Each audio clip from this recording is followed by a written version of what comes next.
Now, this is the Sylvester's theorem, which is known as rank nullity theorem, and its statement is that let U and V, this is U and this is V, be the vector spaces over the field F, and let T is a linear transformation which is relating these two vector spaces from U into V.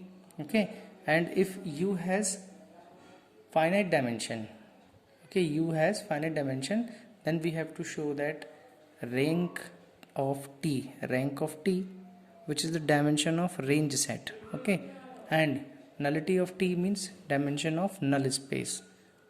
Its addition gives you the dimension of the vector space U. Okay, this is the main result of rank nullity theorem. Okay, but we cannot prove this directly. Firstly, we have to use some basis concept, and then later on we will get this result. Okay, this is the main important criteria for proving this theorem. So I had written here in proof that it is given that U is finite dimensional. Finite dimensional means the number of elements in U are limited. You can count it. Okay. Now, so let dimension of U, I had considered that dimension of U is n. Also, nt is the null space.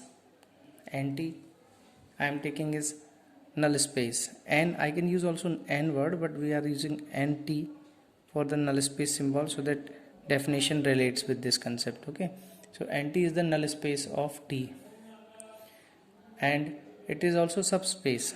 Every null space is a subspace of any vector space. You know that.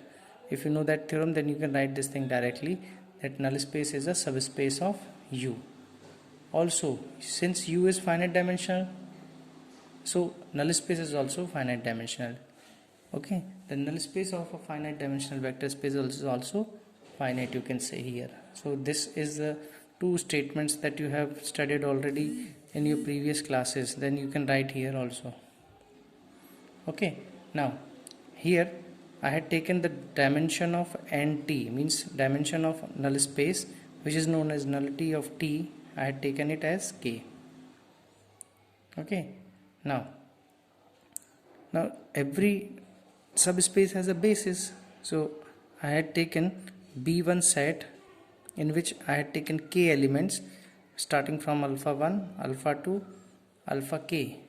Okay, these are the k elements which are the elements of the basis of nt, null space T. This is I had written here. Beta 1 is equal to, it is a set containing alpha 1, alpha 2, alpha k be the basis of nt, where k is less than n. K is value number, k number is less than n. N means dimension of U, and k is dimension of null space, so it will be obviously less than n. Okay, now I had taken this thing as a basis. If it is a basis, then it will fulfill a criteria of Li. Li means linearly independent. Since B1 set is linearly independent, it is a subset of U also. Okay, linearly independent subset of U can be extended by extension theorem. You can extend it to form a basis. Okay, so it can be extended to form a basis of U. So I am going to extend this alpha 1 to alpha k up to alpha 1 to alpha n, and I had considered a set B2 which is containing alpha 1, alpha 2, alpha k, and later on alpha k plus 1, alpha k plus 2, and so on up to alpha n. These are the n elements which belongs to the basis of U. Okay, this is done by the extension theorem. Okay, now we go for the range. Now range is what? It is a collection of T images. So I had taken also the vectors T alpha 1, T alpha 2, T alpha 3, T alpha k plus 1, T alpha n. These all are the T images, so they automatically belongs to the range set. This is RT. RT is the range set. Range set is different. Rank is different. Range is a set, but rank is a number. We have not considered any number here right now. We have considered only some elements in RT. These are the elements which are T images. Okay. Now main thing is to prove that this B3, we are considering a set B3 which is containing T alpha k plus 1, means T image of alpha k plus 1, T image of alpha k plus 2, T image of alpha n is the basis of range of T. Means already you know that before k plus 1, alpha k plus 1, all the elements will be automatically Li, and so they will be the basis elements somehow.